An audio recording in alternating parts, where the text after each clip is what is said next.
উমর ফারুকের চেহারা রক্তের মতো লাল হয়ে গেছে।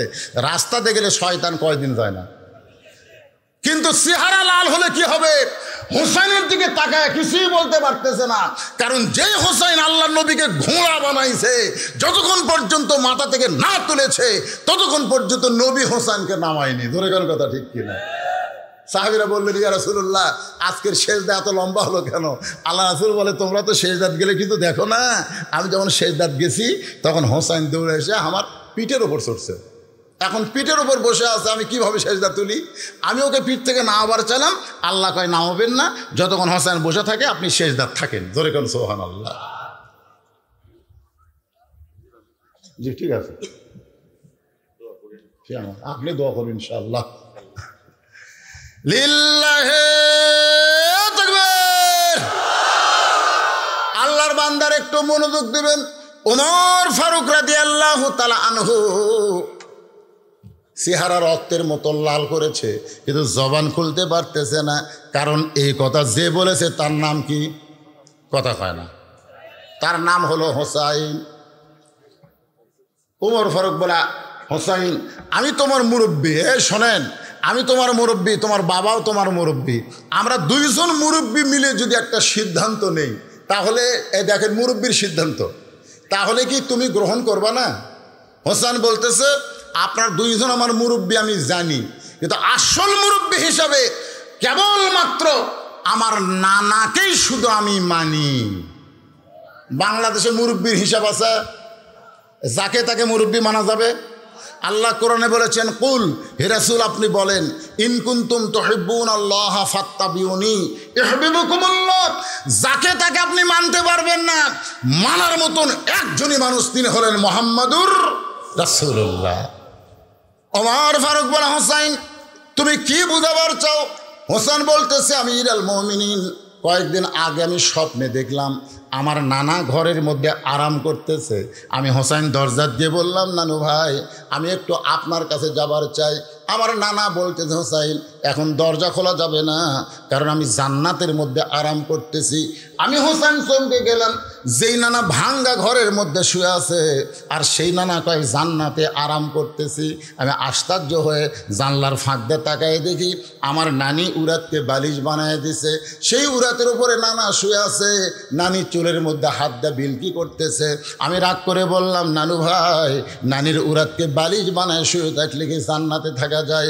আল্লাহ নবী বলে, হোসেন রে তুই ছোট্ট মানুষ, তুই বুঝবি না, তোর নানির মতন বউ যদি কেউ ঘরে পায়, ওই ঘরটা আল্লাহর জান্নাত হয়ে যায়। হোসেন বলতেছে, আমি সেদিন থেকে সিদ্ধান্ত নিয়েছি, আমার নানা যেমন বিয়ে করছে, নানা বিয়ে করার কারণে নানার ভাঙ্গা ঘর জান্নাত হয়ে গেছে, আমিও নিয়ত করেছি আমি আমার নানার মতো বিয়ে করতে চাই। হোসেন দৌড়ে গিয়ে বাবার একটা আঙ্গুল ধরে বলতেছে, বাবা আপনি সত্যি করে বলেন তো আমার মা আপনার কেমন বউ? আপনি সত্যি করে বলেন আমার মা আপনার কেমন বউ? তো হযরত আলী বলতেছে, বলা যাবে না, তুই বুঝিস না। হোসেন বলতেছে, আপনি যেমন আমার মাকে বিয়ে করে ভাঙ্গা ঘর চাঙ্গা হয়ে গেছে, আমার নানা যেমন আমার নানিকে বিয়ে করে ভাঙ্গা ঘর জান্নাত হয়ে গেছে, আল্লাহ চাইলে আমিও তেমন একটা বিয়ে করব।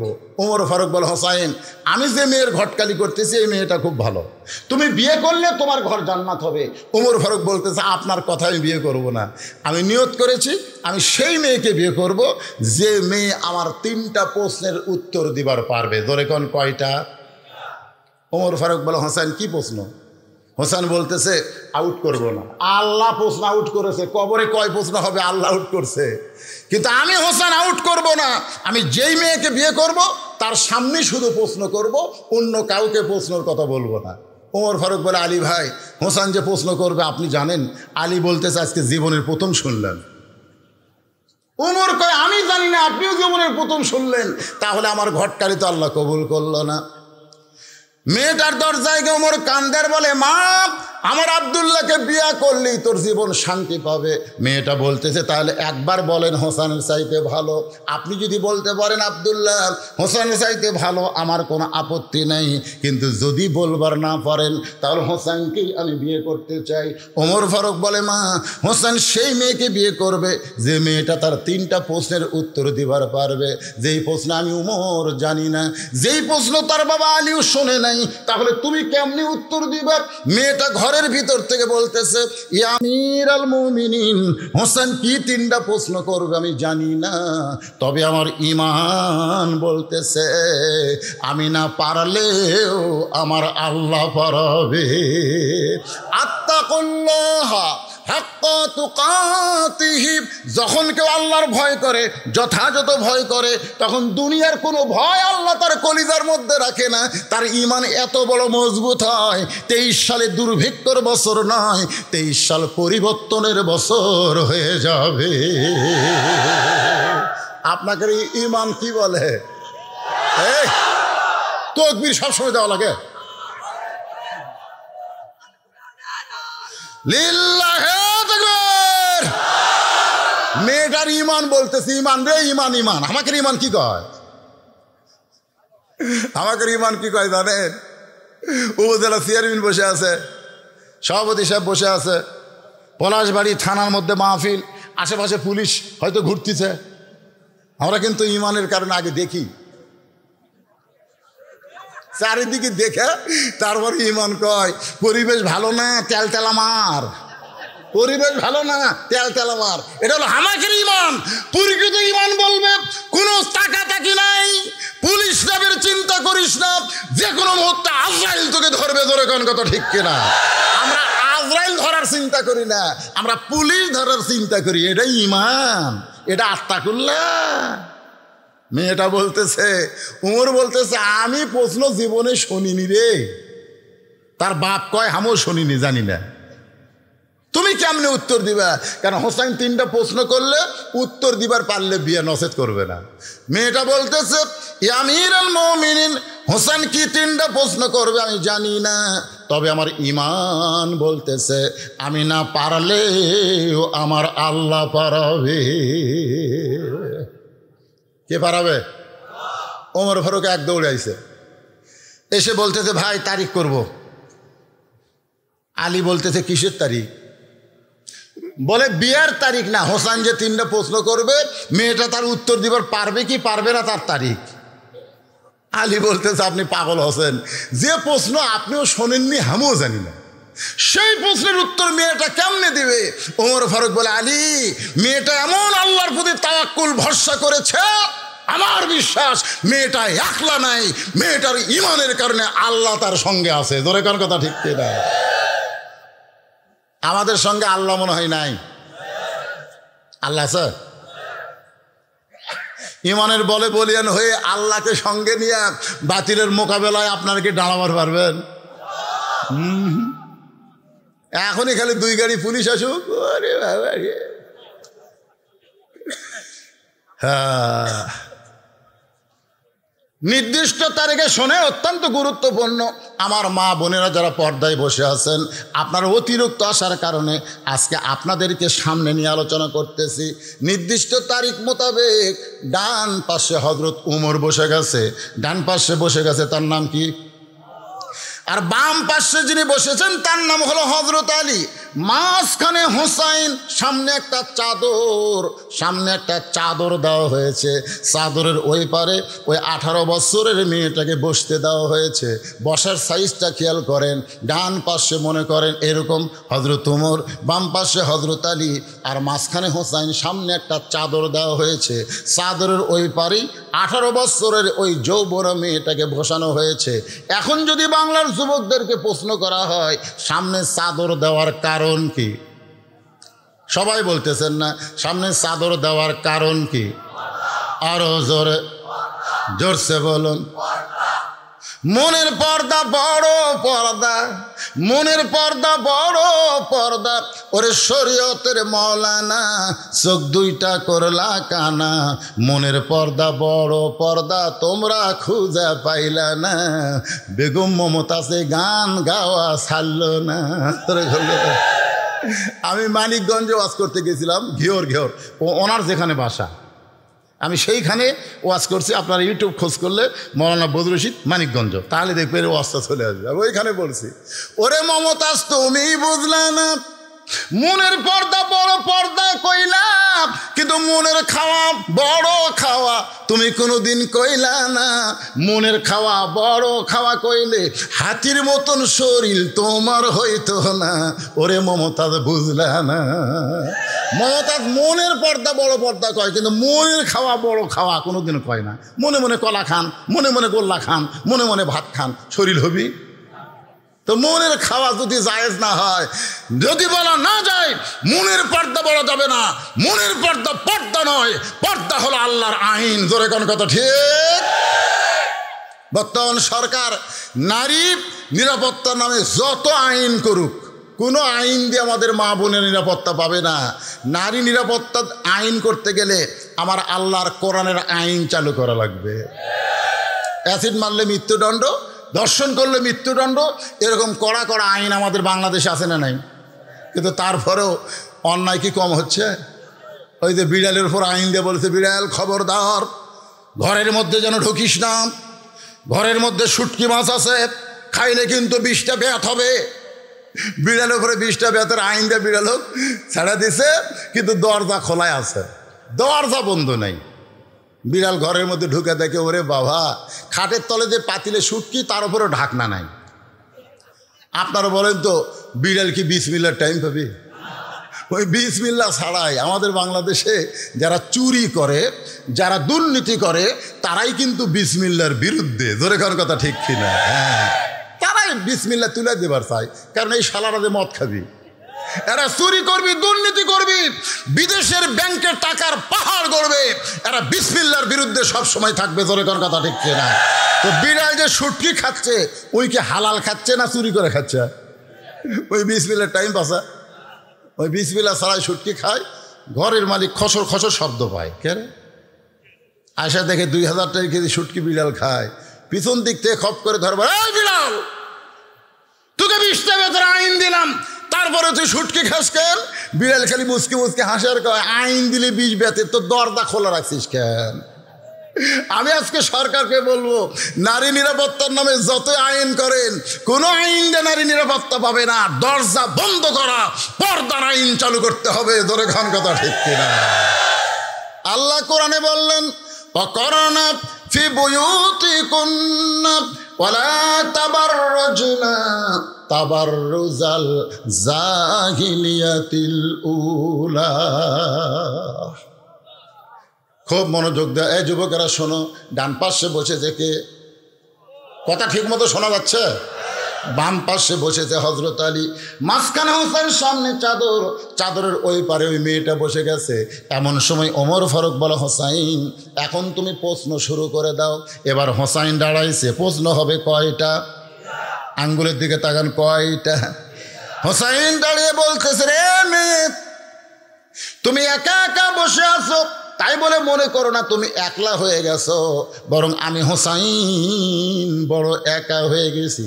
উমর ফারুক কুনা দিয়া ঘুতে দেখে, রে বাজান, তুই কেমনি একা হলি? তোর ডান পাশে আমি বসে আছি, বাম পাশে তোর বাপ বসে আছে, তুই কেমনি একা হলি? হোসেন বলতেছে, রে মেয়ে, আমার দুই পাশে 2 জন মহামানব দেহ নিয়ে বসে আছে, কিন্তু মনে মনে তোমার পক্ষ নিয়েছে। তার মানে কি বোঝা গেল? আজকে নির্বাচন কমিশনার নিরপেক্ষ হয়ে চেয়ারত বসে আছে, কিন্তু মনে মনে একটা দলের পক্ষ নিয়েছে। আপনারা বলেন তো, উমর ফারুক কার পক্ষে? এ কথা কান, উমর ফারুক কার পক্ষে? এ কার পক্ষে? আলী কার পক্ষে? কিন্তু বসে আছে ক্ষমতা, কিছু কিছু জায়গা কিছু লোক বসে আছে, কথাই খবর আর বোঝে না একেবারে। মারাত্মক 3টা প্রশ্ন হোসাইন করবি, 3টা প্রশ্ন হবে। আগে বোঝা লাগবে না, আগে বোঝেন তো। শোনেন, যখনই হইচই বেশি করবেন না, তখন আশেপাশের লোক মনে করবি হুজুর কি যেন সাটাচ্ছে, ও দরকার নাই, চুপ চুপ কাম হবে, আমরা বুঝে যাবো জোরে কোন কথা ঠিক। এখন বলেন কতগুলো জায়গা এরকম নিরপেক্ষ জায়গা আছে না নাই? আমি কিন্তু বলেছি যে নিরপেক্ষ বলে কোনো শব্দ নাই, তবে 50 বছর পরে বাংলাদেশ একটা নিরপেক্ষ চেয়ারম্যান পাচ্ছে। 50 বছরে নিরপেক্ষ চেয়ারম্যান পায়নি, এ বছরে পাচ্ছে। সেই নিরপেক্ষ চেয়ারম্যান হলো হিজড়া চেয়ারম্যান। ধরে কোন কি চেয়ারম্যান? ওই নিরপেক্ষ, কারণ ওই মরদও না, ওই মেয়াও না। তাহলে নিরপেক্ষ মানে কি বুঝতেছেন? এই নিরপেক্ষ মানে কি? আমার আল্লাহ নিরপেক্ষ নয়, আমার আল্লাহ নিরপেক্ষ নয়। আল্লাহ যদি নিরপেক্ষ হতো তাহলে মুসলমানের পক্ষে কেন হলেন? আল্লাহ কেন বললেন আমাইয়াবতাগি গয়রাল ইসলাম দীনান ফালা ইউকবালা মিনহু, ইসলাম ছাড়া অন্য কোনো ধর্ম গ্রহণ করো, আমি আল্লাহ কবুল করব না। তার মানে বোঝা গেল আল্লাহ মুসলমানের পক্ষে। ধরে কোন কথা ঠিক না?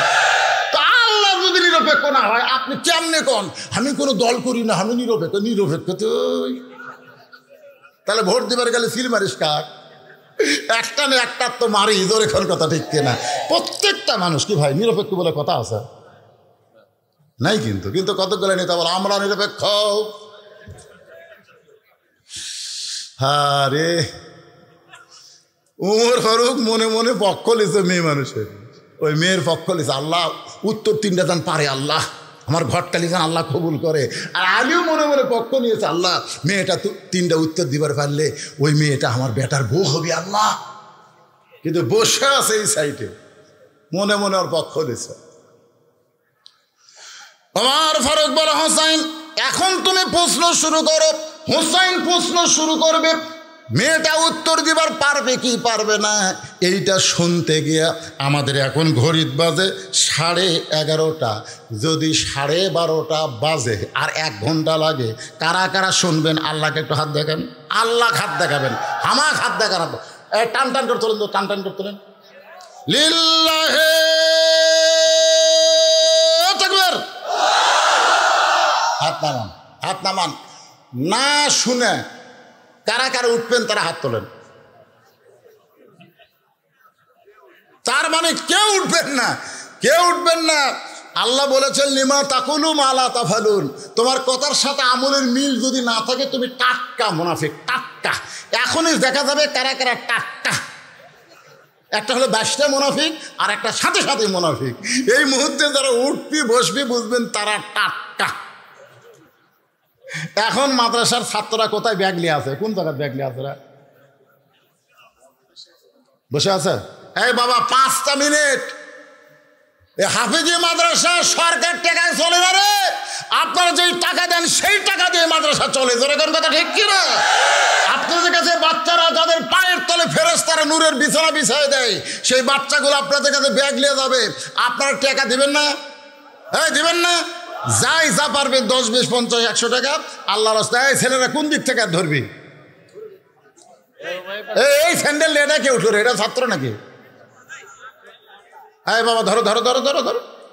আদায় শেষ হয়ে গেলে টানা আওয়াজ হবে ইনশাল্লাহ, টানা আওয়াজ। কেউ উঠবেন না, নিজের মনকে একটু ধৈর্য ধরান। এখন উঠলে কিন্তু বিপদ, উঠবেন না। টাকা বার করেন 10, 20, 50, 100 যেটা পারেন আল্লাহর রাস্তায়। মাশাল্লাহ। কে দিল 100? এই 100 টাকা কে দিল রে? ও সিয়ারের কাছে হয়তো গামছা যাবি না, আপনারা 500, 1000 যা পারেন। সিয়ারত বসে আছেন চেয়ারম্যান সব। এরশাদ আল্লাহ তোমার একজন বান্দা গামছার মধ্যে না দিয়ে, ব্যাগের মধ্যে না দিয়ে আমি গুনাগে হাতে চকচকে 100 টাকা করছে দান। এরকম ভাই যান। এই মাদ্রাসায় ছাত্র কয়টা? মনোয়ার কোথায় গেল? মনোয়ার আচ্ছা কয়টা ছাত্র বাবা? এই ছাত্র কয়টা তোমার মাদ্রাসায়? ছাত্র কয়টা? 107 জন। হোপ স্কুলের পরিচালক মহিলার প্যান্ডেলে আদায় করতেছে তো বলে তো দিছি। যখন গামছা রুমালের কথা হয়েছে মহিলাদের মধ্যে, তাহলে মহিলারা আদায় করবে না পুরুষেরা আদায় করবে? মহিলাদের মধ্যে কে আদায় করবে? ছোট ছোট বাচ্চাদের পাঠাই দেন। হ্যাঁ এতিম বাচ্চারা যাবে। মায়েরা আজকে আপনাদের ওয়াজ বেশি হচ্ছে, আরো সামনে যে ওয়াজ আছে হোসাইন 3টা প্রশ্ন করবে, 3টা ওয়াজ আছে মাশাল্লাহ। হ্যাঁ সেই ওয়াজ আপনারা দান করেন আল্লাহর রাস্তে। আর যারা দাঁড়ায় আছেন এই সুযোগে বসেলেন, কতক্ষণ দাঁড়ায় থাকবেন? এই সুযোগে বসেন। যেটা একটু ফাঁক ফোঁকা হয়েছে ফাঁক ফোঁকের মধ্যে আপনারা বসেন। বাবা বসেন, সবাই বসেন। স্কুল পরিচালক হোপ স্কুলের পরিচালক 5,000 টাকা আমার কাছে দোয়া চাইছে, দোয়া করে আল্লাহ কবুল করে, স্কুলকে কবুল করেন, তার নেক নিয়ত নেকাশা কবুল কর, আল্লাহুম্মা আমিন। কবুল করো, কবুল করো। মোদের কামনা দানকারীকে দিবেন জান্নাত, আল্লাহ নিরাশ করবেন না। 1000 টাকা না ভাই এগুলো লেখা লাগবে, যেগুলো বাকি স্বাধীন নামে একজন ছেলে পরীক্ষার জন্য দোয়া চাইছেন, একটা করে দাও, টাকা দাও। আসমা বেগম, এই মাসুদা বেগম 1000 টাকা দুটো কোরআন। মাসুদা বেগম, মাসুদা বেগম মা আমার 2 কোরআন শরীফ বাবদ 1000 টাকা ধরে বলেন মারহাবা। এ মারহাবা কোন মায়েদের মধ্য থেকে প্রথম দান আসলো, মায়েরাও ওদের দিবার পারে, এ কেবল বোঝা গেল। এই যে মেয়রের টাকা এখনই দিবে, এখনই দিবে, নগদ নাম্বার দাও, সাথে সাথে পাঠা দিবে।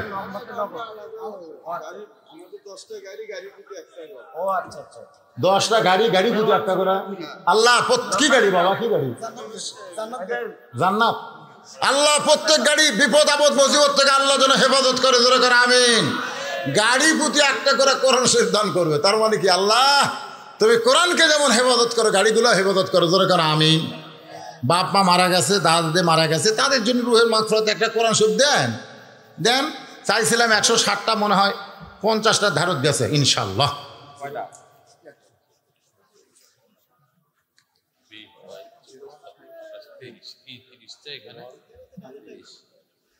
যাই হোক, আরো 2-3টা আছে। 33টা কোরআন শরীফ নগদে হচ্ছে, আর বাকি তো বুঝতেছেন অনেকগুলো হয়ে গেছে ইনশাল্লাহ। 160টা চাইছিলাম, হয়ে যাবে আল্লাহ রহমত। এখন একটু জিকির করে আবার আলোচনা শুরু করে। লা ইলাহা, হ্যাঁ যারা আশেপাশে গেছেন, উঠে গেছেন, এখন আসে বসেন। লা ইলাহা ইল্লাল্লাহ, লা ইলাহা ইল্লাল্লাহ, লা ইলাহা ইল্লাল্লাহ, লা ইলাহা। হ্যাঁ মা বোনদের কাছে বলতেছি, মা আপনারা আল্লাহর রাস্তে কোরআন বাবদ দান করবেন, 500 করে টাকা। বাপ মার জন্য রোহের মাগফিরাতে একটা কোরআন দিবেন, আল্লাহ বাপ মার কবর জান্নাতে টুকরা বানাই দেবে। যান মায়েদের মধ্যে যান। লা ইলাহা। কে রে গামছার টাকা আইছে এখানে? আছে, আছে, মাশাআল্লাহ। ওমর ফারুক বলে, হোসাইন এখন তুমি প্রশ্ন শুরু করো। হোসেন বলতেছে, রে মেয়ে, আমার 1 নম্বর প্রশ্ন হলো, আমার মাকে তুমি জানো?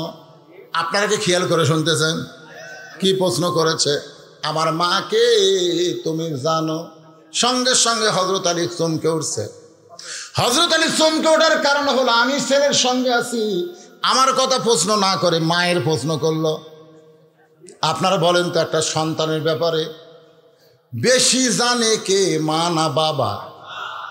হ্যাঁ, বাবা আনন্দে মাতিয়া সাগরে ভাসাইয়া সেই যে চইলা যায়, খবর লয় না, মাজন ধরিয়ায় উদরে কতই যতন করে।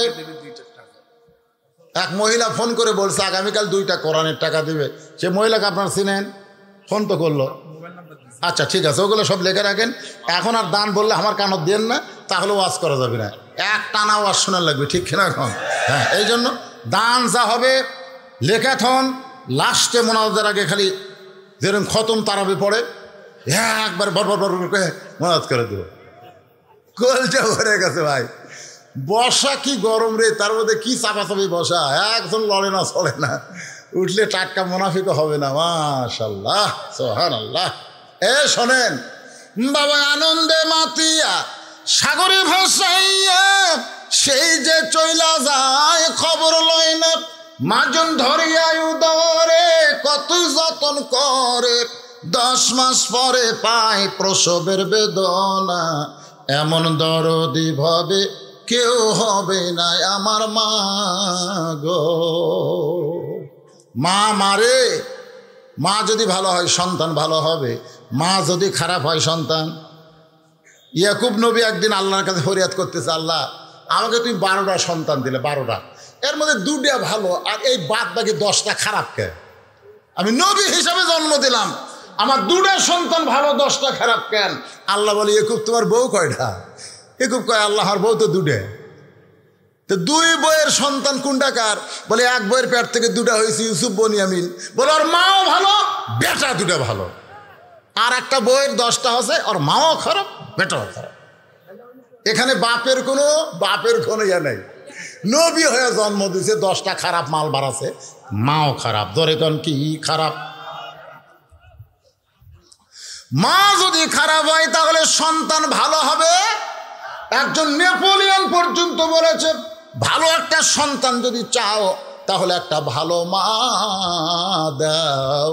আমার মায়েরা যারা পর্দায় বসে আছেন, হোসেন কিন্তু প্রশ্ন করেছে, রে মেয়ে, আমার 1 নম্বর প্রশ্ন হলো, আমার মাকে তুমি জানো? সঙ্গে সঙ্গে মেয়েটা বলতেছে, হোসাইন, আপনার মাকে আমি চিনি। যেই বলছে চিনি, ওমর ফারুক জিব্বা কামড় খাইছে। যেই বলছে আপনার মাকে আমি চিনি, ওমর ফারুক জিব্বা, আর হজরত আলী চোখ দিয়ে পানি পড়তেছে, আর হোসেন খালি মুচকি মুচকি হাসতেছে। ওমর ফারুক জিব্বাত কামড় খাওয়ার কারণ হলো, প্রথম প্রশ্নই আউট। 3টার উত্তর দিবি, বিয়ে হবি, 1 নম্বরই আউট। প্রশ্ন করলো কি আমার মাকে জানো? আর এই মেয়ে কয় আমি চিনি। জানার চিনার মধ্যে আকাশ পাতাল তফাৎ। বাংলার মুসলমান কোরআন জানে কিন্তু কোরআন চিনে না। সেই দিন কোরআনকে চিনতে পারবে যেদিন আল্লাহর কোরআন অনুযায়ী বাংলার মুসলমান চলবে। জোরে কোন কথা ঠিক কিনা? আজকে আপনার কোরআন চিনে? রাখালোর থেকে অর্ধ পৃথিবীর খলিফা বানাচ্ছে এই কোরআন, আর আমরা কোরআন পড়তেছি কানা খোঁড়া ন্যাংরা গরিবের সোল। আমার মাদ্রাসা আছে এতিমখানা, একটা ধনীর মানুষের সাওয়াল দেয় না, সব খালি গরিবের সাওয়াল। এই গরিবের সোল একদিন হাফেজ হবি, দাওরা পাস করে মসজিদের মেম্বরে বসবি, হক কথা বলবার পারবি না, বলবার চালি কেশিয়ার বলবি আমার ফেতরা খায় তুই মলবি হলু রে, আর তুই আমার বিরুদ্ধে ফতুয়া মারিস। বুঝতে পার না? ওই ফেতরা দিছে, চামড়া বসা পচা দিছে, ওই শালা কেশিয়ার আবার সুদ খায়। এখন গরিব এবং সুদের বিরুদ্ধে বলবো তুই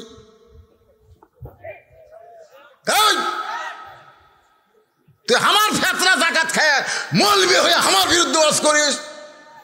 এই জন্য আন্তর্জাতিক চক্রান্ত।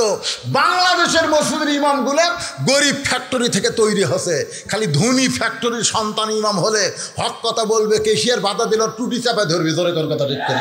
এই শালা, এই তুই সুদ খাস কেরা? সুদ খায় মসজিদের কেশিয়ার কেমন হলি খব?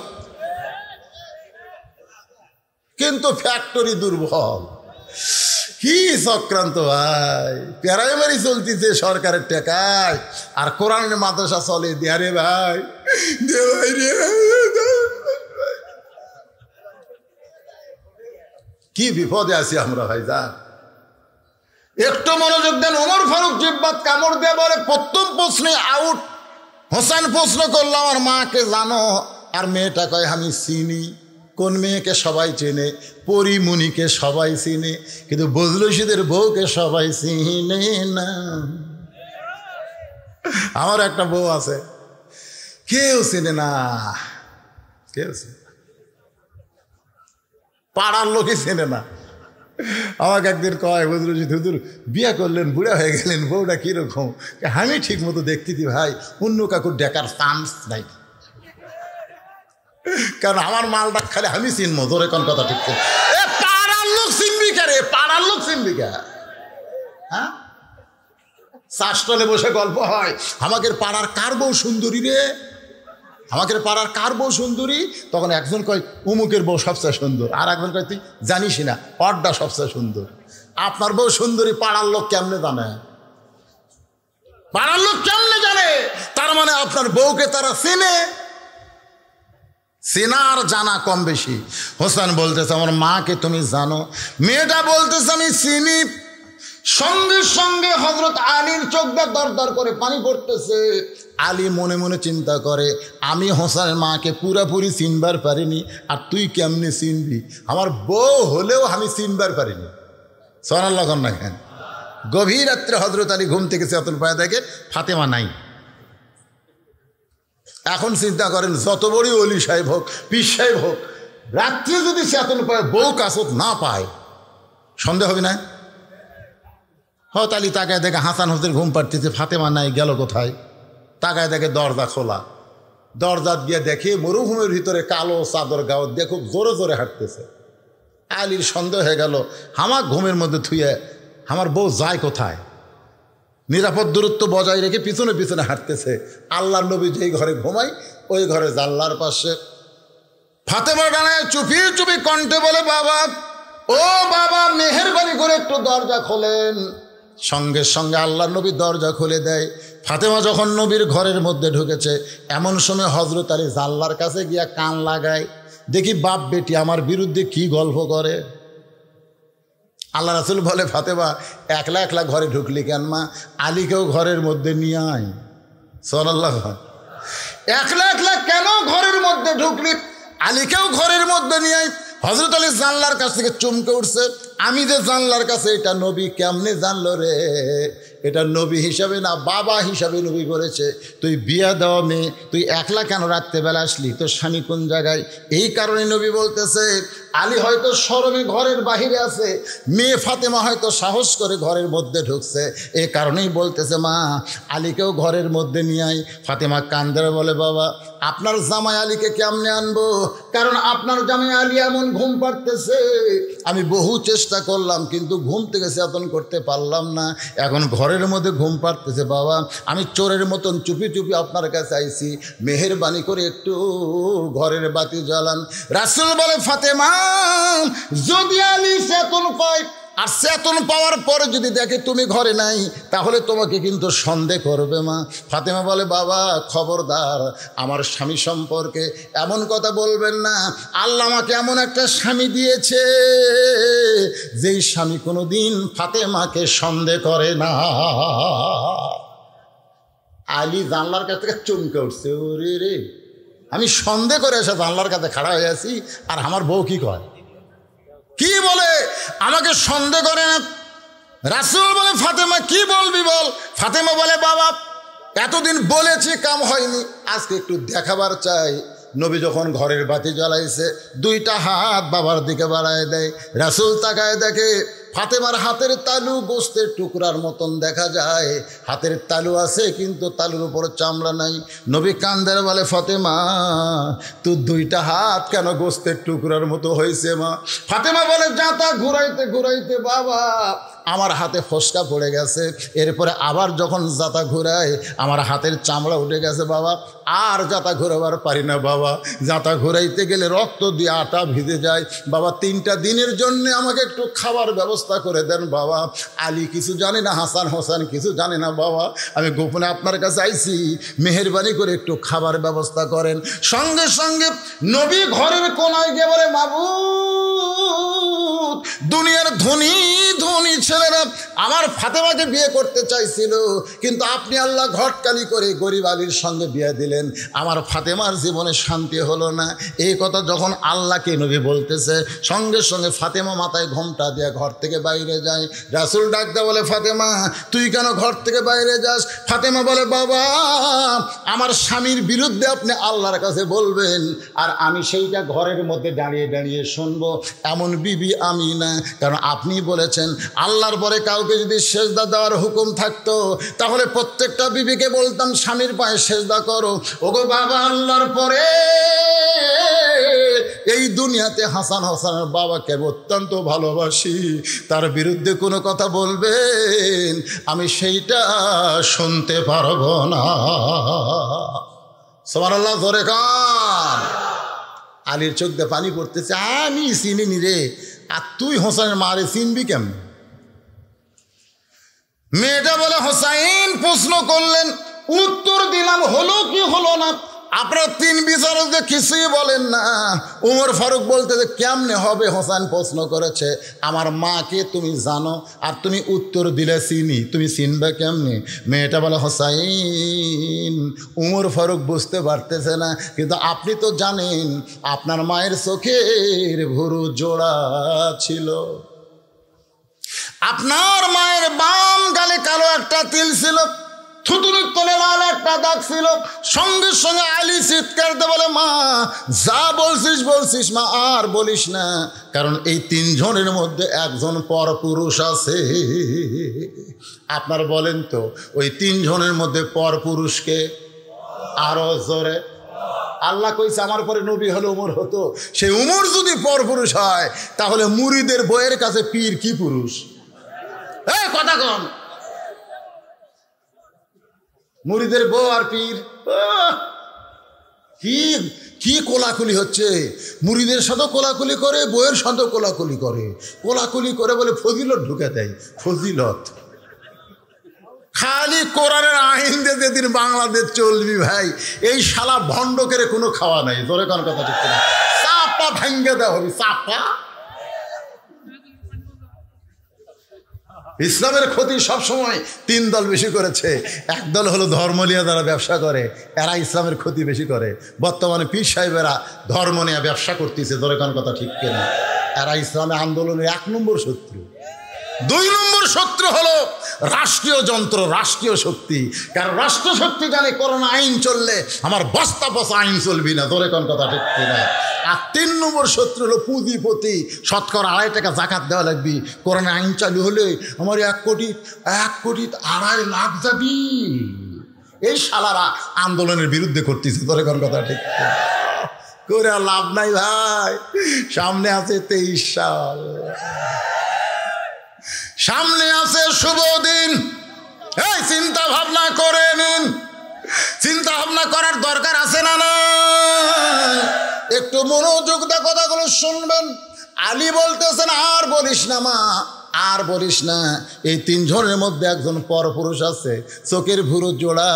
এটা আমি বলতে পারি, আমি বলতে পারি, কারণ ফাতেমা আমার বিবি। আল্লাহর নবী বলেছেন, রে স্বামীরা, তোমরা তোমাদের বিবির চোখের ভুরুর মাঝখানে যদি একটা চুমা দাও। বইয়ের কথা বলতেছি, তাই বলে প্রেমিক একেবারে চান্স নেন না। এখনকার ছেলেরা তো ওটাই চান্স বেশি লাগে। এই চোখের ভুরু দেখতেছেন না, এই ভুরু বরাবর খালি একটা সময় দিবেন, ওই 140 গতিতে। বুঝতে পারছেন না? সব কিছুর একটা তো মিটার আছে রে ভাই। রাসূল বলেছেন, নফল উমরা হজের সওয়াব দেওয়া হবে তোমার আমল নামায়।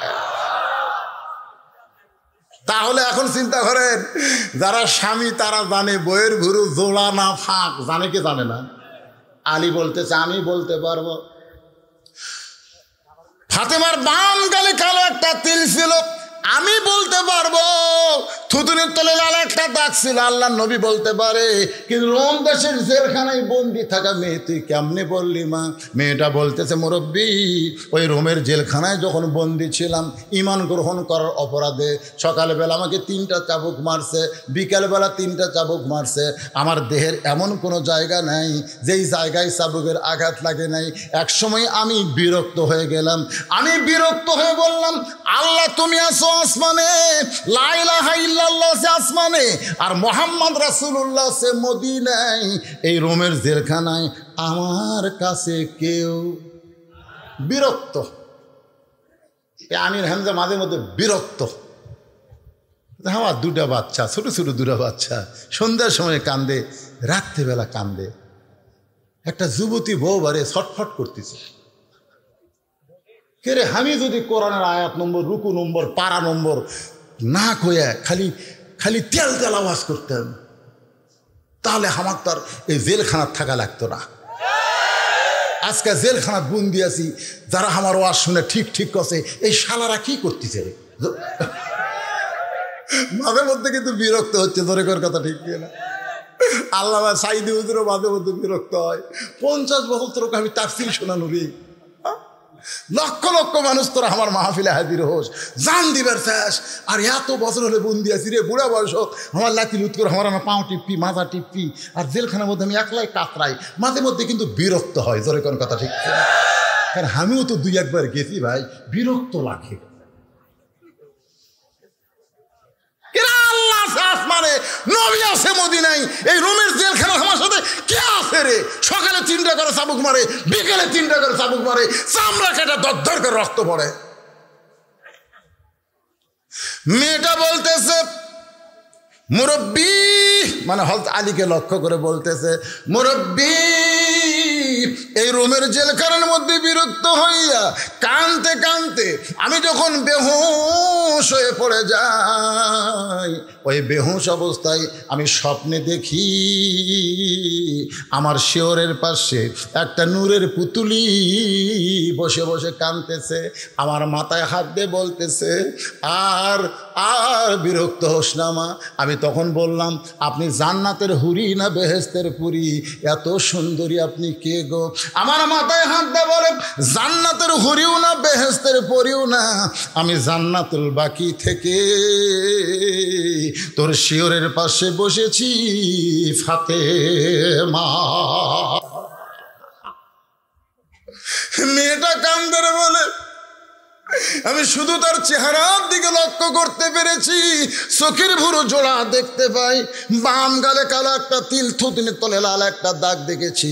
হোসেন কান্দের বলে, রে মেয়ে, আমি 1 নম্বর প্রশ্নের উত্তর যেমন আশা করেছিলাম তার চাইতে তুমি 100 গুণ সুন্দর দিয়েছ। ওমর ফারুক বলতেছে, আলী ভাই আমার ঘটকালি আল্লাহ কবুল করেছে। হোসেন বলতেছে, এত সহজ না, একটা প্রশ্নের উত্তর দিলে তো আমি বিয়ে করব না, বিয়ে যদি করতে চাই তাহলে 3টার উত্তর দিতে হবে। কারণ একটার উত্তর ঠেলাত পড়লে সবাই পারবে। কবরে যদি প্রশ্ন করে মান রব্বুকা, তোর রবকে, খ্রিস্টানও কবি আল্লাহ। কারণ যমুনা নদী পার হওয়ার সময় ওই যে কাজীপুর মাজনাবাড়ি থেকে আমি যখন যমুনার ওই পারে যাচ্ছি, বিশাল নৌকার মধ্যে 2টা হিন্দু হচ্ছে ভাই, যমুনার মাঝখানে নৌকা গেছে, আকাশে কালো মেঘ বাতাস। ওই 2 হিন্দু আমার কাছে এসে বলতে, হুজুর আজান দেন। আমি বললাম, কে রে তোরা হিন্দু, তোরা আজানের কি বুঝিস? বলে, বুঝি হুজুর, আমাদের বাড়ি মুসলমান এলাকা, এরকম আসমানে কালো মেঘ করে বাতাস উঠলে আজান দিলে থামে। আমি বললাম, তোর কি ভগবানের খবর কি? 2 হিন্দু ভাই কি যে কর হুজুর, আমাকে ভগবানের কোনো ক্ষমতা নেই। 10 হাত নিয়ে খাড়া হয়ে আছে, মুখের সামনে ভোগ দিছে, কুত্তে এসে মারতেছে, কুত্তে এসে খাচ্ছে, ওই গেল হাত লাগায়। হ্যাঁ, তাহলে ঠেলাত পড়লে হিন্দুরা মাঝে মধ্যে আল্লাহ কয়, ধরে কোন কথা ঠিক কিনা? আমি গত রাত্রে যেখানে মাহফিল করছি, ফেসবুকে দেখবেন লাইভ আছে, গত রাত্রে করছি ওই যে আপনার নিয়ামতপুর, একেবারে বর্তমান সাধন কুমার দেব খাদ্যমন্ত্রী, ওনার বাড়িতে। আমি যখন টেজে উঠলাম, মন্ত্রী তখন ভাষণ দিল, কমপক্ষে ভাষণে 4 বার আল্লাহ কসা, 4 বার। আমি রেকর্ড করছি, একটা হিন্দু মন্ত্রী আল্লাহ কসা হয়নি, এরা ছিল আল্লাহ, ঠেলাত পড়ে সগলি আল্লাহ। তো 1 নম্বর প্রশ্নের উত্তর যখন করবে মান রব্বুকা, ওই হিন্দুগণ, বৌদ্ধগণ, খ্রিস্টানগণ ঠেলা আল্লাহ। কিন্তু যখন 2 নম্বর করবি, আমার দিনুকা, তোর ধর্ম কি? ওরে বাবা মরিছি। অমাইয়াবতাগি গায়রাল ইসলাম দীনান ফালাই ইউকবালা মিনহু, কেবলমাত্র মুসলমান ছাড়া 2 নম্বর প্রশ্নের উত্তর দিবার পারবে। ওমর ফারুক বলে, হোসেন তাহলে এখন 2 নম্বর প্রশ্ন করো। 12টা পার হয়ে গেছে, আজকের হয় থাক নাকি বল? ঘড়ির দিকে তাকে দেখেন, রাত 12:15 বাজতেছে রে। আপনাকে ঢপ সুরত দেখে মনে হয় কেবল রাত 10টা বাজলো।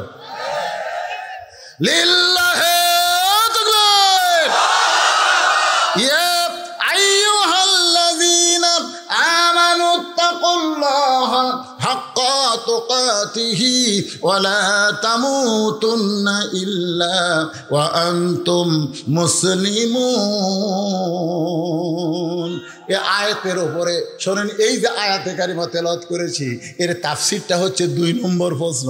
এবার হোসেন বলতেছে, রে মেয়ে, আমার 2 নম্বর প্রশ্ন হলো, 6 বছর বয়সে তুমি ঈমান কেমনে পাইলা? তুমি যে কইছো 6 বছর বয়সে ঈমান গ্রহণ করেছি, আমার প্রশ্ন হলো 6 বছর বয়সে তুমি ঈমান কেমনে পাইলা? কারণ তোমার দাদা খ্রিস্টান, তোমার বাবা খ্রিস্টান, তোমার মা খ্রিস্টান, যেই দেশে তুমি জন্ম নিয়েছো ওই দেশের সবাই খ্রিস্টান। তো খ্রিস্টানদের দেশে খ্রিস্টান সিদ্ধান্তের সন্তান হয়ে 6 বছর বয়সে তুমি ঈমান কেমনে পাইলা? ওমর ফারুক চমকে উঠছে, কারণ ওমর ফারুক চিন্তা করে ওই 2 পাহাড়ের মাঝখানে যখন মেয়েটা বলল আমার 1 নম্বর অপরাধ হলো আমি 6 বছর বয়সে ঈমান গ্রহণ করেছি, আমি ওমরের প্রয়োজন ছিল তাকে জিজ্ঞাসা করা ঈমানটা তুমি কেমনে গ্রহণ করলা। আমি ওমর যেই প্রশ্ন করতে পারি নাই সেই প্রশ্ন করেছে হোসাইন। মেয়ে এক কথা বলে কে রে, টাকা গোনালে কি ব্যস্ত, একটা সাউন্ড হবে না, পেছনকার গুলো সামনে আসে ওয়াজের লাইন কেটে দেবে, তাই না? কারণ এখন যে হচ্ছে এটা আত্মাকুল্লা হাত্তা তুকাতির ওয়াজ হচ্ছে, এই তাফসির হচ্ছে, এখন খেয়াল করে। মেয়েটা বলতে হোসাইন আমি সাধারণ ঘরের কোনো মেয়ে না, আমি সাধারণ ঘরের কোনো মেয়ে না, আমার দাদা হলো রোম সম্রাট কাইসার। যেই বলেছে রোম সম্রাট কাইসার, সঙ্গে সঙ্গে ওমর ফারুক চমকে উঠছে, ওরে বাবা। সেই সময় 2টা পরাশক্তি, একটা হলো পারস্য আর একটা হলো রোম। সেই রোমের কাইসারের নাতনি 6 বছর বয়সে অন্দরমহলে খেলাধুলা। এমন সময় আমার দাদাকে বলতে, নাতনি রে আজকে রোমের রাজদরবারে খেলা হবে, তুই কি খেলা দেখতে যাবি? খেলা তুই কি খেলা দেখতে যাবি? এই কয়েকদিন পরে বাংলাদেশের লোকেরা খেলা দেখবি, জোরে কোন কথা ঠিক কিনা? সেই খেলার নাম হলো বিশ্বকাপ খেলা। আমাদের বাংলাদেশের কত যুবক মেসি মার্কা চুল থুবি, নাইমার মার্কা চুল থুবি, আর্জেন্টিনার পতাকা 13 হাত 14 হাত বানাবি। আমি সরকারকে বলবো বাংলাদেশের পতাকা বাদ দিয়ে পাকিস্তানের পতাকা কেউ তুললে যদি তার জেল হয়, তাহলে অন্য দেশের পতাকা কোনো বাংলাদেশের বাড়িতে ওড়ানো জায়েজ না।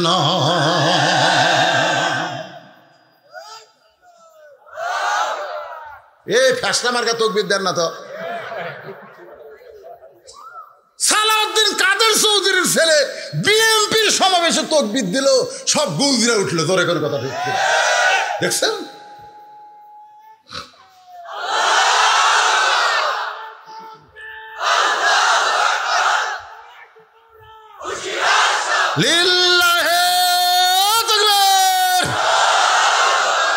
বিব্রত বোধ করতেছেন নাকি? এটা কোন দলের তকবীর? কিন্তু কি খসরু মাহমুদ নাকি বিএনপির এক নেতা বলতেছে এটা তো হামাকের দলের না। কত বড় নাস্তিক রে, জন্ম নেওয়ার সময় কানত আজান দিছে, ধরে কোন কথা ঠিক কিনা? মোরা লাশ হবে তখনও তোমাকে সামনে তুই আল্লাহু আকবার বলবি। বিব্রত বোধ করতেছেন? তকবীর কোনো দলের না, তকবীর হলো মুসলমানের ঈমান আমলের 1 নম্বর জবান, জোরে কোন কথা ঠিক কিনা? গোয়াল্লা 60টা তকবীর দেওয়া লাগবে, রাত 12:30 যেন 10টা মনে হয়। লিল্লাহি তাকবীর, আল কোরআনের আলো সব জায়গায় জালো, কোরআন হাদিস যেখানে দুনিয়ার মুসলমান। লিল্লাহি তাকবীর। আমার দাদা বলতেছে, নাতি রে রোমের দরবারে খেলা হবে, তুই কি খেলা দেখতে যাবি? মেয়েটা বলে, হোসাইন 6 বছর বয়স ঈমান কেমনে পাইলাম? যদি জানতে চান তাহলে শোনেন, আমি দাদার সঙ্গে খেলা দেখতে আসলাম রাজ দরবারে। দাদার সিংহাসনের পাশে আমার একটা ছোট্ট চেয়ার দিল, ওই চেয়ারে বসেই বললাম, দাদু ভাই খেলা দেখার কথা বলে নিয়ে আসলেন, খেলাটা কোন জায়গায়? আমার দাদা বলে, ওই যে তাকায় দেখ। মেয়েটা বলে, হোসাইন আমি তাকায় দেখি একটা মানুষের চোখ কালো কাপড় দিয়ে বেঁধে রাখছে, ওই মানুষের 2টা হাত রশি দিয়ে বেঁধে রাখছে, ওই মানুষের 2টা পা শিকল দিয়ে আটকায় রাখছে। আমি বললাম, দাদু ভাই খেলা দেখার কথা বলে নিয়ে এসে আমাকে যেটা দেখান ওইটা মানুষ দেখতে পাই, একটা মানুষ দেখতে পাই। আমার দাদা হাসতে, তুই ছোট্ট মানুষ, তুই বুঝতে পারিস নি, ওটা মানুষ না রে, ওইটা মানুষ না। আমি তখন বললাম, দাদা ওইটা যদি মানুষ না হয় তাহলে ওইটা কি?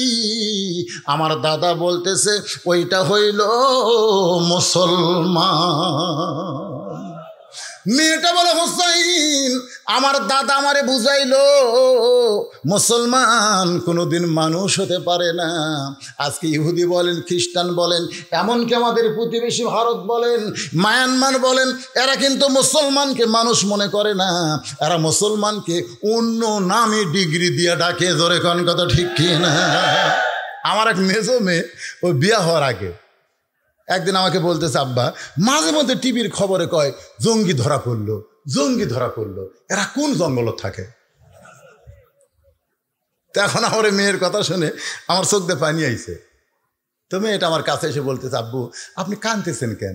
আমি বললাম, মা যেদিন তোমার বাপ ধরা পড়বি সেই দিনও বলবে আর একটা জঙ্গি ধরা পড়লো। আমার মেয়ে আমার বুকের মধ্যে এসে বলে, বাবা আপনি ধরা বললে কেন জঙ্গি বলবে? আমি বললাম, মা আজকে বাংলাদেশে যারা কোরআন নিয়ে চলতে চায়, কোরআনের পথে থাকতে চায়, ওই কাফের বেঈমান তাদেরকে জিএমবি জঙ্গি বানা।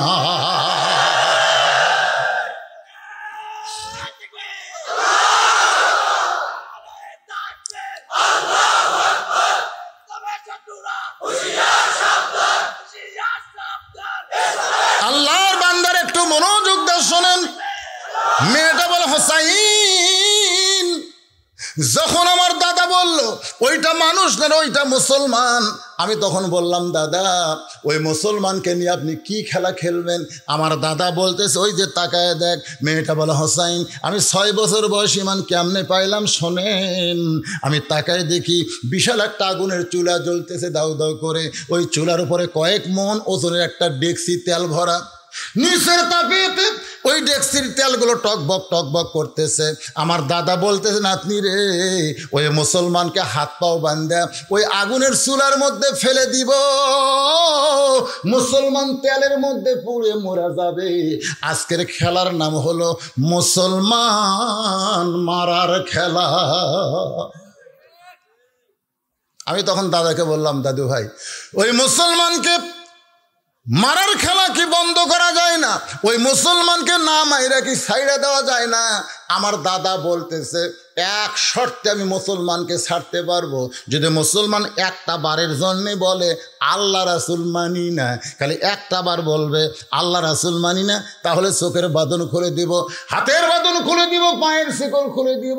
মেয়েটা বলে, হোসাইন আমি 6 বছরের ছোট্ট মেয়ে গুটিয়ে গুটি পায়ে ওই মুসলমানের সামনে গিয়ে বললাম, মুসলমান একটা বার যদি বাঁচতে চান তাহলে একটা বার বলেন আল্লাহ রাসুল মানি না, আল্লাহ রাসুল মানি না। শুধু বললি আমার দাদা কিন্তু আপনাকে ছাইড়া দিবে। মুসলমানের চোখ বাঁধা আছে, হাত বাঁধা আছে, পাও শিকল দিয়ে আটকানো আছে, কিন্তু মুসলমানের জবান বাঁধা নাই। এইরকম অবস্থায় মুসলমান জবান খুলেছে। আর আজকে আমাদের বাংলাদেশের মুসলমানের হাত বাঁধা নাই, চোখ বাঁধা নাই, পাও বাঁধা নাই, তারপরেও তারা হক কথা বলতে ভয় পায়। ধরে কোন কথা ঠিক কি না? মেয়েটা বলে, হোসাইন রে আমি মুসলমানের সামনে গিয়ে যখন বললাম একটা বার বলেন আল্লাহ রাসূল মানি না, আমার দাদা আপনাকে ছাইড়া দিবে, মুসলমান চিল্লায় বলে, রে ছোট্ট মেয়ে তোমার কাছে জীবনের দাম আছে, জীবনের দাম আছে, এই জন্যই মরা চিন্তা তুমি করতেছ।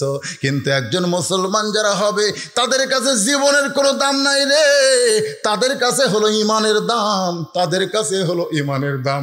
আত্তাকুল্লাহ হাক্কা তুকাতিহি, শোনো না মেয়ে শোনো, দরকার হলে আমি গোটা দুনিয়া ছাড়বো, এক মুহূর্তের জন্যে এই মুসলমান আল্লাহ রাসূল ছাড়বে না। মেয়েটা বলা, হোসাইন ওই 6 বছরের ছোট্ট মেয়ে, আমি তাকায় দেখি আমার দাদা সিংহাসন থেকে লাফ দৌড়ে বলতেছে, সৈন্যরা আর দেরি করিস না, ওই মুসলমানকে হাত পাও বাঁধা অবস্থায় আগুনের চুলার মধ্যে ফেলে দাও। আমি তখন বললাম, দাদু ভাই একটা মানুষ মারার খেলা আমি দেখব না দাদু ভাই, আমি আমার মায়ের কাছে যাবার চাই। আমার দাদা হাত ধরে বলতেছে, খেলা দেখার কথা বলে তোরে নিয়ে আইছি, খেলা না দেখলে তোকে যাবার দেব না। মেয়েটা বলে, হোসাইন রে, একজন মুসলমান মৃত্যু চুলার দিকে, আগুনের চুলার দিকে, উত্তপ্ত তেলের দিকে হাঁটতেছে। তার হাঁটার মধ্যে কোনো ক্লান্তি নাই, তার ভিতরে কোনো ভয় ডর নাই। কি যেন বিড়বিড় করে বলতেছে, বিড়বিড় করে যেটা বলতেছে সেইটা হলো আল্লাহ বলেছেন, রে মুসলমানেরা, ওয়ালা তাকুলু লিমান ইউকতালু ফি সাবিলিল্লাহি আমওয়াতুন বাল আহয়াউ ওয়ালাকিন লা তাশউরুন। আগুনের চুলার মধ্যে তোকে হত্যা করবে, মুসলমান শুনে নাও, তুমি হত্যা হবে না, আমি আল্লাহ বলতেছি, তুমি চিরজীবন লাভ করবে। মেয়েটা বলে, হোসাইন রে, যখন একেবারে আগুনের চুলার কাছে নিয়ে গেছে, তখন আমার ডান হাত দিয়ে আমি দুইটা চোখ চাইপা ধরলাম, কারণ একটা জীবন্ত মানুষকে চুলার মধ্যে পুড়ে মারবে, এই দৃশ্য দেখব না বলে আমি হাত দিয়ে যখন চোখ চাইপা ধরেছি, এমন সময় একটা মধুর বাণী, লা তামুতুন্না ইল্লা ওয়া আনতুম মুসলিমুন, লা ইলাহা ইল্লাল্লাহু মুহাম্মাদুর রাসূলুল্লাহ। মেয়েটা বলে, হোসেন রে, ওই মধুর বাণী আমার কানের মধ্যে দিয়া আমার কলিজার মধ্যে ঢুকে গেল। আমি যেন দেখতে পাই, যদিও আমার হাতটা চোখের উপরে, তারপরেও দেখতেছি ওই মুসলমানের খাঁচা উত্তপ্ত তেলের মধ্যে পড়তেছে, কিন্তু খাঁচা তেলের মধ্যে পড়ার আগেই কে যেন খাঁচার পাখিটা যত্ন করে ধরে সবুজ রঙের একটা বাগানে ছেড়ে দিল। আমি দেখলাম মুসলমানের দেহ পড়ল আগুনের চুলার মধ্যে, কিন্তু ভিতরের পাখিটা পথ করে উড়ে উড়ে চলে যায়। আমি তখন এক দৌড় মারতে চাই, আমার দাদা আমার হাত ধরেছে, কিন্তু আমার মধ্যে কলেমার শক্তি ঢোকার কারণে 6 বছরের ছোট্ট মেয়ে এত দূরে হ্যাঁচকা মেরেছি, আমার রোম সম্রাট দাদা আর আটকাবার পারে নাই। আমি এক দৌড়ে বাড়িতে গিয়া আমার মাকে চেপে ধরলাম, মা, লা ইলাহা ইল্লাল্লাহ মুহাম্মাদুর রাসূলুল্লাহ। আমার মা বলতেছে, তুই না দাদার সঙ্গে খেলা দেখতে গেলি? মা, এই মুসলমানের কলমা কোথায় পাইলি? এই কলমা কইলে তোর দাদা বাপ তোরে হত্যা করবে। আমি তখন বললাম, মা, এ কলমাওয়ালারা কোনোদিন মরে না। মা, এই কলমাওয়ালারা কোনোদিন মরে না মা, এদের দেহ কবরে যায়, কিন্তু এদের পাখি ইল্লিন নামক জান্নাতে ঘুরে বেড়ায়। মেয়েটা বলে, হোসেন রে, আমি এক দৌড়ে এসে রোমের রাজদরবারে দেখি আমার দাদা তার সৈন্যদের নিয়ে শাহবাগে যেমন আনন্দ করেছে, তেমন আনন্দ করে বলতেছে, মুসলমান পুড়ে গেছে, মুসলমান মরে গেছে। আমি তখন দাদার সামনে শাহাদত আঙ্গুলি তুললাম, ইমানের বলে বলিয়ান হয়ে বললাম, দাদা, কানার ভাগ্যে ধন মিলে না, দাদা, কানার ভাগ্যে ধন মিলে না, সামনে আছে পড়ে সোনা, কানা দেখতে পায় না, মাটি মনে করে ফাইলা দেয়, হাতে তুলে নেয় না, কানার ভাগ্যে ধন মিলে না। আপনি বলতেছেন দাদা মুসলমান পুড়ে গেছে, মরে গেছে, আমি নিজের চোখে দেখছি। না না দাদা, মুসলমানের খাঁচা পড়তেছে আর পাখি এখন জান্নাতে উড়ে বেড়ায়। আমার দাদা চিৎকার করে বলে, তুই আমার নাতনি হয়ে ওই মরা মুসলমানের পক্ষে কেন কথা বলিস? আমি তখন বললাম, দাদা, আপনার নাতনি মুসলমান মারার খেলা দেখতে সে ঈমান গ্রহণ করেছে। আমার দাদা তখন কয়, এরা কোন জাত রে, এদেরকে মাইরা কোনোদিন শেষ করা যাবে না, এদের একটা মারলে 10টা পয়দা হবে, ধরে কোন ঠিক না। আমি গোটা বিশ্বের কাফের বেঈমানদের হুঁশিয়ার করে দিচ্ছি, এই মিডিয়ার মাধ্যমে সবাই দেখতেছো, মুসলমান মারে তোমরা কোনোদিন শেষ করতে পারবা না। তোমরা নিউজিল্যান্ডে 80টা মুসলমানকে নামাজ পড়া অবস্থায় মারছিলে, পরের দিন 250 খ্রিস্টান এক লাইনে মুসলমান হয়ে গেছে। একজন খ্রিস্টানকে বলা হলো, তুমি খ্রিস্টান হয়ে তোমার জাতির লোক মুসলমানকে মারলো, তুমি কেন আবার ইসলাম গ্রহণ করলা? তখন বলতে যে ভাই, সিসি ক্যামেরায় আমি দেখলাম মুসলমানকে যখন গুলি করতেছে, যেই মুসলমান সেজদাতে আছে সেজদা অবস্থায় গুলি খাইছে, যেই মুসলমান রুকুতে আছে রুকু অবস্থায় গুলি খাইছে, একটাবারও আহা ও শব্দ করে নাই, ওই অবস্থায় তারা দুনিয়া থেকে চলে গেছে। আমার বিশ্বাস ইসলাম ছাড়া কোনো ধর্ম নাই। 250 খ্রিস্টান একদিনে মুসলমান যখন হলো, তখন বিশ্ব মিডিয়া বলল এই মুসলমানকে মারে কোনোদিন শেষ করা যাবে না, এদের একটা মারলে 10টা পয়দা হবে। জোরে কোন ঠিক না? আল্লাহর বান্দারা, মেয়েটা বলে হোসাইন 6 বছর বয়সে ঠিক এইভাবে আমি ঈমান গ্রহণ করেছি। হোসেন বলে রে মেয়ে, 2 নম্বর প্রশ্নের উত্তর যেমন আশা করেছিলাম তার চাইতে 1000 গুণ তুমি সুন্দর দিয়েছ। ওমর ফারুক বলতেছে আলী ভাই আমার ঘটকালে আল্লাহ কবুল করেছে। হোসেন বলতেছে এত সহজ না, 3টা প্রশ্নের উত্তর না দিলে আমি তো বিয়ে করব না। ওমর ফারুক বলে হোসাইন তাহলে 3 নম্বর প্রশ্ন করো। এবার হোসাইন 3 নম্বর প্রশ্ন করতেছে। মায়েরা পর্দার অন্তরে যারা আছেন একটু মনোযোগ দিয়ে শোনেন, খালি গল্প মারতেছে, কারণ মেয়েরা একটি হলে ভাই, আমি দেখছি 3 মেয়ে মানুষ একটি হলে খালি গল্প করতে, তোরটা কেমন, মানে ওর কে কোনো গল্প নাই, তোরটা কেমন। আমি বেলকনিতে বসে থেকে আর বইয়ের কাছে 2টা আছে তো গল্প করতেছে, তোরটা কেমন। আল্লাহ আমাকে একটা স্বামী দিছে ভাই, করছে বউ, আমার বউ, আল্লাহ আমাকে একটা স্বামী দিছে, কথায় কথায় দেখেন কি বলতেছে, আল্লাহ মানে যেই স্বামী করা হয় বউ কয় আল্লাহ আমাকে একটা স্বামী দিছে, এদিক সেদিক যাওয়ার বুদ্ধি নেই। আর বলতে তোর ডাকা বল, আমারটা ভেড়া, আমি তা কই দেয় ভেড়া। যে বইয়ের কথা মতো স্বামী চলে, বউ তাকে ভেড়া কয়, ভেড়া কয়, আমারটা ভেড়া, আমি যা কই দেয়। তা আপনারা কড়া হবেন না ভেড়া হবেন?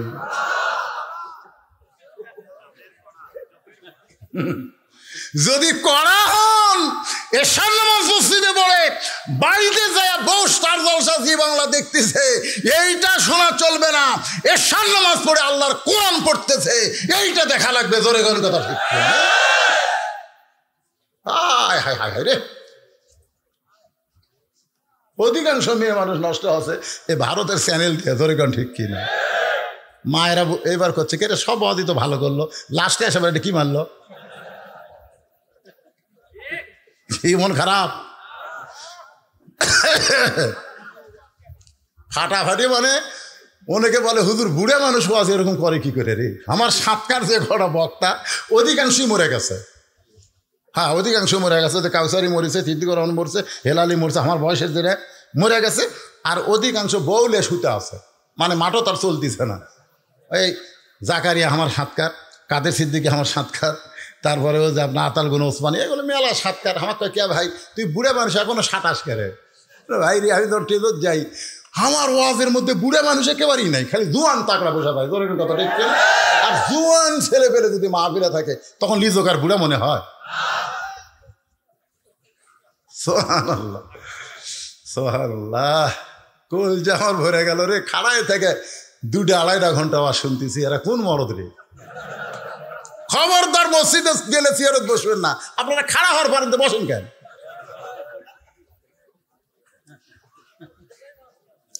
এবার হোসেন বলতেছে রে মেয়ে, আমার 3 নম্বর প্রশ্ন হলো বিবাহের পরে, বিবাহের, হ্যাঁ খুব খেয়াল করবেন, বিবাহের আগে কিন্তু কোনো কিছু জায়েজ নাই। আমাদের বাংলাদেশে 14ই ফেব্রুয়ারি যারা পালন করে এরা বিয়ের আগে করে না পরে করে? একটা স্বামীক দেখি না যে 14ই ফেব্রুয়ারি পালন করতেছে। আমি এক স্বামীক করলাম কে ভাই 14ই ফেব্রুয়ারি রে ভ্যালেন্টাইন ডে, ফুল টুল কিছু লিখছে, একটা কি করো আমাকে খালি শরীর ভালো থাকলে প্রত্যেক রাত 14ই ফেব্রুয়ারি। এই বছর অন্তর ফুল দিয়ে ভ্যালেন্টাইন ডে, শালা হিজরা মরদ রে।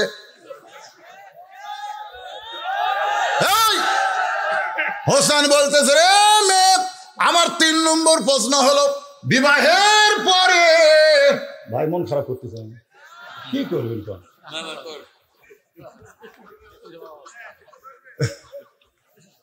কারণ এখনকার যুবকেরা যেটা করতেছে, কি করতেছে না? ভ্যালেন্টাইন ডে, বিশ্ব ভালোবাসা দিবস, বিয়ার আগে যত কথা, তোমাকে ছাড়া আমি বাঁচবো না, একটা রাত দেখিনি মনে হয়, 1 বছর তোমাকে দেখি না, হায় হায় কি প্রেমের রং লাগাছে। একটা কথা, একটা কিছু বিবাহের আগে জায়েজ না, যা কিছু হবে বিবাহের পরে। জোরেকার কথা ঠিক কি না? এই জন্য হোসেন বলতে, রে মেয়ে, আমার 3 নম্বর প্রশ্ন হলো বিবাহের পরে আমার সঙ্গী তোমার থাকতে হবে, আমার সঙ্গী তোমার থাকতে হবে। মেয়েটা ফোঁপায় ফোঁপায় কাঁদতেছে। ওমর ফারুক বলে, মা, 2টা কঠিন প্রশ্ন করলো, তুমি উত্তর দিবার পারলা, আর এই সহজ প্রশ্ন শুনে কেন কাঁদতেছ? মেয়েটা বলে, আমিরুল মুমিনিন, হোসাইন যেই প্রশ্ন করেছে, এই প্রশ্নটা শুনতে সহজ মনে হলো, উত্তরটা অত্যন্ত কঠিন। কারণ আয়ুব নবী নামে একজন নবী ছিলেন, যেই নবী এক সময় বাদশা ছিল। সেই নবীর অনেকগুলো বিবি ছিল, বাড়িঘর, সহায় সম্পত্তি, রাজত্ব সবই ছিল। কিন্তু যখন অসুস্থ হয়ে গেল, তখন এক সময় বাদশাহী ও আল্লাহ কেড়ে নিল। এক সময় দেহে পছন্দ ধরে গেল, যতগুলো বউ ছিল সব বউ আয়ুব নবীকে ছেড়ে গেল। ভাই বন্ধু সবাই তাকে কাঁধে করে নাক ধরে দুর্গন্ধ জঙ্গলের মধ্যে ফেলে দিয়ে গেল। আমিরুল মুমিনিন মেয়েটা বলতেছে, ওই সময় আয়ুব নবীর সঙ্গে কেউ ছিল না, তবে একজন বিবি এমন মুহূর্তেও আয়ুব নবীকে ছাড়ল না, সেই বিবির নাম হইল রহিমা। হোসাইন, আপনার 3 নম্বর প্রশ্নের উত্তর হলো রহিমার মতো আমি আপনার সুখে দুঃখে সব সময় থাকতে চাই। হোসেন বললেন, এই মেয়েটাকে বিবাহ করাতে আমার আর কোনো আপত্তি নাই। মেয়েটার নাম হলো শাহের বানু। কারবালার প্রান্তরে আলী আসগরকে নিয়ে যখন হোসেনের সামনে হাজির হয়ে বলে, স্বামী গো, আমার স্তনের দুগ্ধ শুকে গেছে, ফোরাত কোলের পানি শিয়াল কুত্তা খায়, আমার আলী আসগরের মুখে কি 1 ফোঁটা পানি দেওয়া যাবে না? হোসেন কান্দরেল বল, বিবি, তোমার আলী আসগরকে নিয়ে তুমি চলে যাও, তুমি চলে যাও। বলে, বিবাহের 3 নম্বর প্রশ্ন ছিল, বিবাহের পরে আমার সঙ্গী থাকতে হবে, আমার সব চলে যাবে, কিন্তু আপনাকে ছেড়ে আমি যাব না। আলী আসগর শহীদ হলো। হোসেনের দেহ থেকে মস্তক বিচ্ছিন্ন করে ওরা যখন নিয়ে গেল, তারপরে হোসেনের বিবি দেহের কাছে দাঁড়িয়ে বলল, স্বামী গো, সব সময় আপনার সঙ্গে ছিলাম, আপনি চলে গেলেন দুনিয়া ছেড়ে, জান্নাতি যুবকদের সর্দার হবেন, অনেক হুর এসে আপনার বউ হতে চাবে, সেদিন এই শাহের বানুকে আপনি ভুলবেন না। মনে হয় দেহের ভিতর থেকে আওয়াজ আসতেছে, বিবি, হুর চাই না রে, হুর চাই না, যুবকদের সর্দার হয়ে তোমাকেই আমি জান্নাতে পেতে চাই। আমার মায়েরা, বোনেরা, যুবকেরা, আজকের আলোচনার ভিতর দিয়ে আত্তাকুল্লাহ, আল্লাহর ভয়, হাক্কা তুকাতিহি, যথাযথ ভয়, মুসলমান না হয়ে মৃত্যু নয়, সব বিষয় আপনাদের সামনে আলোচনা করেছি। আল্লাহ যেন আমাদেরকে আমল করার তৌফিক দেয়। জোরে কোন আমিন। সবাই বলে আল্লাহুম্মা আমিন। ভাইজান, এখানে 1 বস্তা করে চাউল আদায় করবেন। হাইরে হাইরে করে পাগলা, একটা প্রশ্ন থুইয়া এটা দিলে তাও হলো রে, একেবারে শেষ করে দিয়ে এখন 1 বস্তা করে চাউল, এত পরে এটি হবে যে মাদ্রাসায় 1টা বস্তা করে চাউল দেওয়া লাগবে। ভাই রে, এরা খাবে আর আপনার সব পাবেন, এরকম হইচই করে কোথায় যাচ্ছেন? হ্যাঁ, আমরা ছোটবেলায় দেখছি মানুষ ওয়াজ কোন শুনলেও দোয়ার সময় লোক এসে বসতো, দোয়া হলো মুখ্য ইবাদত। আর এখন ওয়াজ শুনে যেই দোয়ার কথা শোনে মারে দৌড় কেড়ে, যে গাড়ি চলে যাবেন, গাড়ি যদি তেল ফুরে যায়, যদি স্টার্ট না নেয়, যদি চেন ছিঁড়ে যায়, তাহলে কি হবে? আছেন কোন আল্লাহর বান্দা 1 বস্তা করে চাউল এই নবীর এতিম মাদ্রাসায় দান করবেন? যারা দান করবেন এখানে লেখায় দেন, আপনার ইস্তেগফার পড়েন, এখনই দোয়া হবে ভাই, ইস্তেগফার পড়া। সামনে লোকেরা বসে, আস্তাগফিরুল্লাহ রব্বি মিন কুল্লি জামমি ওয়া আতুবু ইলাইহি, আস্তাগফিরুল্লাহ রব্বি মিন কুল্লি জামমি ওয়া আতুবু ইলাইহি, লা হাওলা ওয়া লা কুওয়াতা ইল্লা বিল্লাহিল আলিয়্যিল আযীম। জি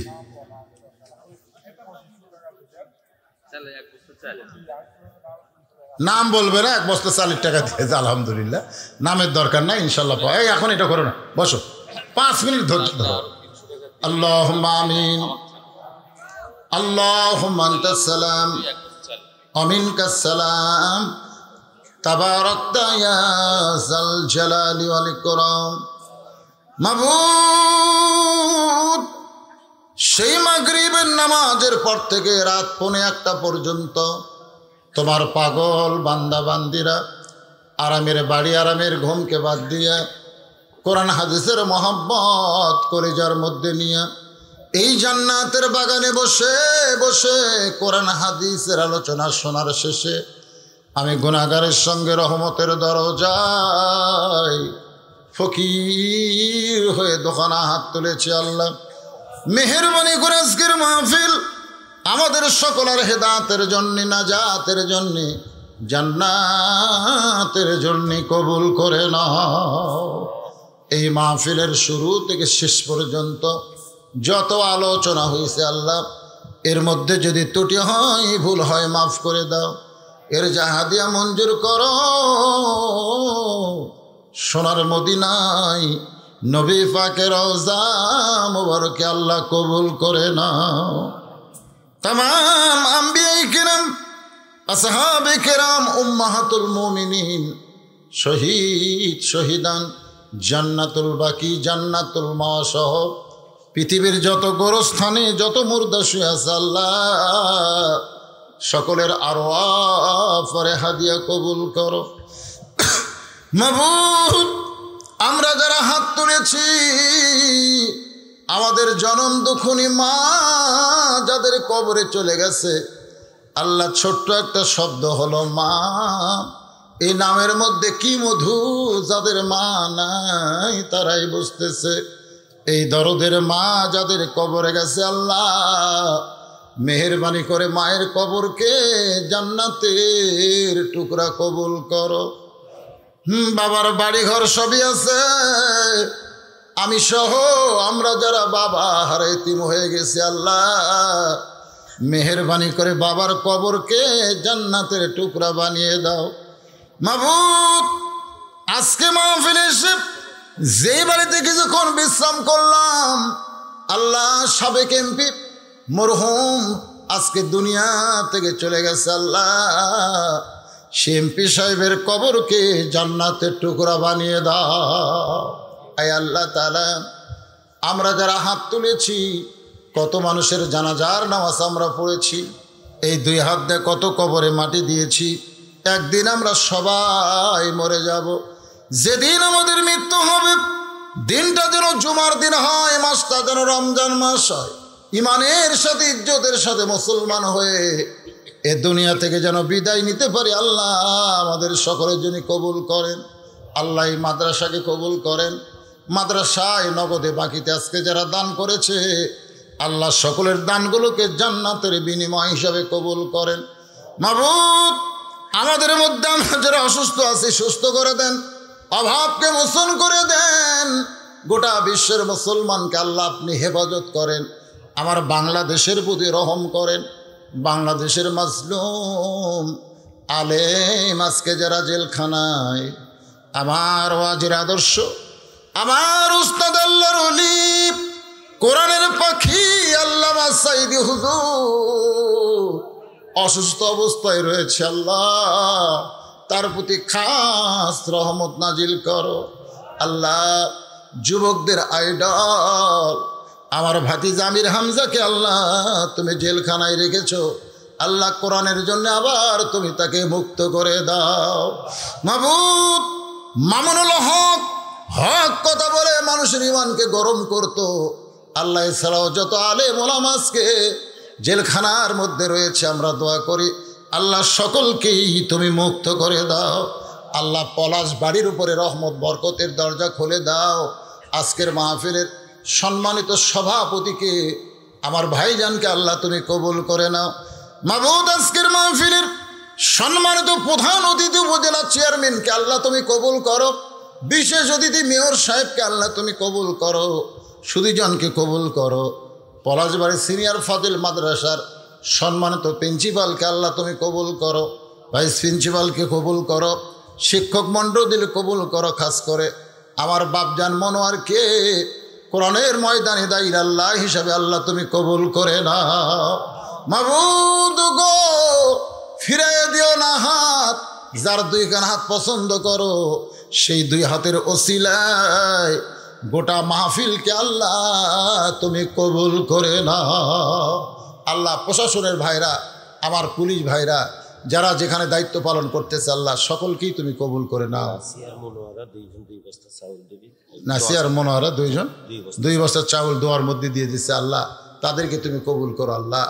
আল্লাহ আমার প্রশাসনের ভাইরা আল্লাহ যারা আজকের মাহফিল তদারকি করতেছে ভলেন্টিয়ার সকলকে আল্লাহ তুমি কবুল করো আল্লাহ। এই মাহফিল করতে গিয়া সর্বাত্মক সহযোগিতা যারা করেছে সকলকে মাফ করে দাও আল্লাহ।